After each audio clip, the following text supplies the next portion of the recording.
সাভারে ইঞ্জিনিয়ার সাইদুর রহমান বাদলের উদ্যোগে ইফতার ও দোয়া মাহফিল অনুষ্ঠিত। বিস্তারিত মোহাম্মদ মাসুম রানার রিপোর্টে। সাভার উপজেলার তেঁতুলঝোড়া ইউনিয়নের ঝাউচর গ্রামের প্রবাসী বিশিষ্ট সমাজসেবক ইঞ্জিনিয়ার মোহাম্মদ সাইদুর রহমান বাদলের উদ্যোগে এলাকার অসহায় ও দুস্থ মানুষের মাঝে ইফতার সামগ্রী বিতরণ ও বিভিন্ন মসজিদে অনুদান প্রদান করা হয়েছে।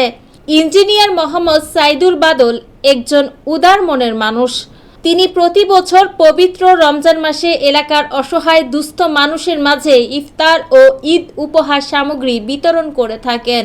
এছাড়াও তিনি বিভিন্ন সময় এলাকার অসহায় ও গরিব দুঃখী মানুষের বিপদ আপদে সব সময় পাশে থাকেন।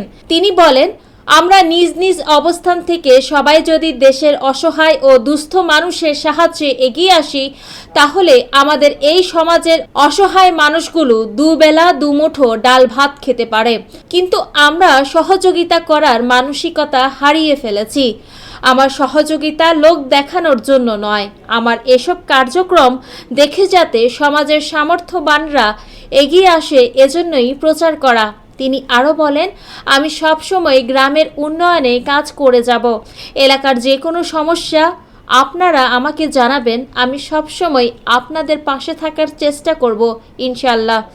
ইফতার সামগ্রী বিতরণ অনুষ্ঠানে এলাকার গণ্যমান্য ব্যক্তিবর্গ ও সাংবাদিক নেতৃবৃন্দ উপস্থিত ছিলেন।